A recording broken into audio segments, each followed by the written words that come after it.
Guys ഇന്ന് രാവിലെ തൊട്ട് അല്ലെങ്കിൽ എനിക്ക് ഇന്നലെ രാത്രി തൊട്ടൊക്കെ തന്നെ വരുന്ന ഒരു കാര്യമാണ് പ്രീതത്തെ ഒരു മ്യൂച്വൽ ടെർമിനേഷൻ നടത്താനായിട്ട് ഒരുങ്ങുന്നു എന്നുള്ളൊരു കാര്യം. എന്നിട്ട് മോഹൻ ബഗാനിലേക്ക് പോകുന്നു, അത് ഡണ്ണാണ് എന്നുള്ള തരത്തിൽ ചില വാർത്തകൾ വരുന്നുണ്ട്. കൊൽക്കത്ത ഔട്ട്ലെറ്റ്സിൽ നിന്നൊക്കെയാണ് കൂടുതലായിട്ടും വരുന്നത്. അപ്പം പലരും ചോദിക്കുന്ന കാര്യമാണ്, ട്രാൻസ്ഫർ മാർക്കറ്റ് അടച്ചു, ഇനി ഇത് പോസിബിൾ ആണോ എന്നുള്ളത്.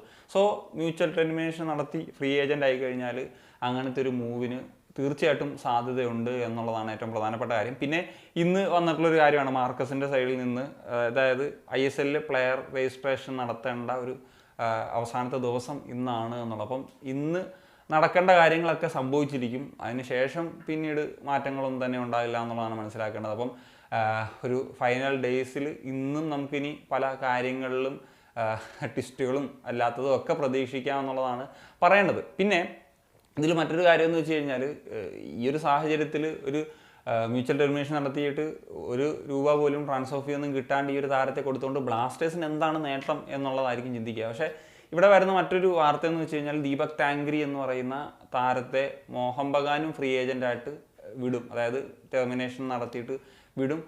അങ്ങനെ ബ്ലാസ്റ്റേഴ്സിന് ഈ ഒരു താരത്തെ സൈൻ ചെയ്യാൻ പറ്റും. ഇതൊരു ഇൻഡയറക്റ്റ് ആയിട്ടുള്ള ഒരു സ്വാപ്പ് ഡീൽ ആയിരിക്കും എന്നുള്ളത് ആണ് നമുക്ക് പറയേണ്ടത് എന്നുള്ളതാണ് ഇതിലെ ഏറ്റവും പ്രധാനപ്പെട്ട കാര്യം. പിന്നെ എന്താ, ഈ ദീപക് ടാങ്കരിയുടെ കാര്യത്തിൽ ഞാൻ പറഞ്ഞില്ല, ഇത് ഇൻഡയറക്റ്റ് ആണ്. സാഹചര്യത്തിൽ വീട്ടിൽ നിന്ന് പുറപ്പെട്ടു അമ്മാത്തേക്ക് എത്തിയില്ല എന്നുള്ള അവസ്ഥയാകുമോ എന്നുള്ളത്, അതായത് മറ്റേതെങ്കിലും ക്ലബ്ബുകൾ ഈ ടെർമിനേഷൻ നടത്തുമ്പോൾ ഇടയ്ക്ക് വന്ന് കുത്തിക്കൊണ്ട് പോകുമോ എന്നുള്ളതാണ് ഇനി നമുക്ക് അറിയേണ്ടതെന്നുള്ള ഒരു കാര്യം എന്ന് വെച്ച് കഴിഞ്ഞാൽ, ജീക്സൺ സിംഗും പ്രീതം കോട്ടാലും 2 പ്ലേയേഴ്സ് പോയിട്ടായിരിക്കും ഇൻ കേസ് ദീപക് ടാങ്കരി വരുന്നുണ്ടെങ്കിൽ വരാൻ പോവുക എന്നുള്ള സാഹചര്യം മനസ്സിലാക്കുക. അപ്പോൾ വേണേൽ ചിലർക്ക് പറയാം ദീപക് ടാങ്കരി 2 പൊസിഷനിലും കളിക്കുന്ന പ്ലെയർ ആണ് എന്നുള്ളത്. അങ്ങനെയാണെങ്കിൽ എന്ത് ഈസിയാണ്, നമുക്ക് 15 പ്ലേയേഴ്സിന് സൈൻ ചെയ്താൽ പോരെ, 30 പ്ലേയേഴ്സിന് എത്തിക്കുന്നതിന് പകരം ഈസി ആണല്ലോ, നമുക്ക് പണവും ലാഭമുണ്ട്. അപ്പം അതിൽ കാര്യമില്ല. സോ എന്താണെങ്കിലും എൻ്റെ ഒരു അഭിപ്രായത്തിൽ ഇതൊരു SD മാസ്റ്റർ ക്ലാസ് തന്നെയാണ്. കാരണം മോഹൻ ബഗാൻ ഒരു ക്രൈസിസ് വന്നപ്പം രക്ഷകനായിട്ട് വന്നിട്ടുള്ളത് SD തന്നെയാണ് എന്നുള്ളതാണ്. ഇത് പല്ലി ചലച്ചു, സത്യം. ഇത് കറക്റ്റായിട്ട് ആ സമയത്ത് ചലച്ചെന്നുള്ളതാണ്. എന്താണെങ്കിലും ഈ കഴിഞ്ഞൊരു സീസണിൽ നമുക്കറിയാം സഹൽ പ്രീതം സ്വാപ്പ് ഡീല് സംഭവിച്ചു. ഈ ഒരു സീസണിലേക്ക് വരുമ്പോഴത്തേക്ക് ഇങ്ങനത്തെ ഒരു ഡീല് സംഭവിക്കുകയാണെങ്കിൽ എന്തായിരിക്കും പറയുക എന്നുള്ളതാണ്. കാരണം കഴിഞ്ഞ വർഷം പറഞ്ഞത് സഹൽ ഇവാൻ്റെ സിസ്റ്റത്തിൽ സ്യൂട്ടല്ല, അപ്പം ഈ അടുത്ത സീസൺ കഴിഞ്ഞപ്പോൾ ഇവാൻ തന്നെ പോയി. പ്രീതം പോലത്തെ ഒരു എക്സ്പീരിയൻസ്ഡ് CB ആണ്, ഇപ്പോൾ CBയും പോകാൻ ഒരുങ്ങുന്നു എന്നുള്ളതാണ് മിക്കവാറും സാധ്യതകൾ ഹൈ ആണ്. അതുകൊണ്ടാണ് ഞാൻ വീഡിയോ തന്നെ ചെയ്തത്.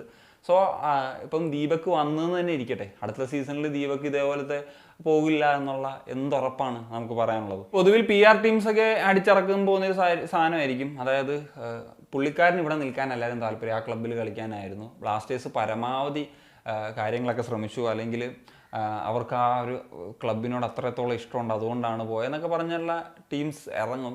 അത് നാച്ചുറലാണ്, നമുക്ക് ഒന്നും ചെയ്യാൻ പറ്റില്ല എന്നുള്ളതാണ്. എന്താണെങ്കിൽ ഒരു കാര്യം ഞാൻ ഉറപ്പിച്ചു പറയാം, ഇൻകമിങ്സ് നടക്കും എന്നുള്ളതൊന്നും അറിയത്തില്ല, പക്ഷേ ഔട്ട് ഗോയിങ്സ് അത് ഉറപ്പായിട്ടും നടന്നിരിക്കും.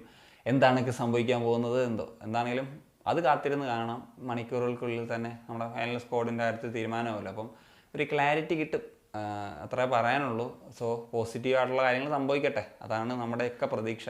Hope for the best. അപ്പോൾ നിങ്ങളുടെ ഒപ്പീനിയൻ തീർച്ചയായിട്ടും കമ്പോസ് ചെയ്ത് കാണിക്കാൻ സൈനിങ് ഓഫ്.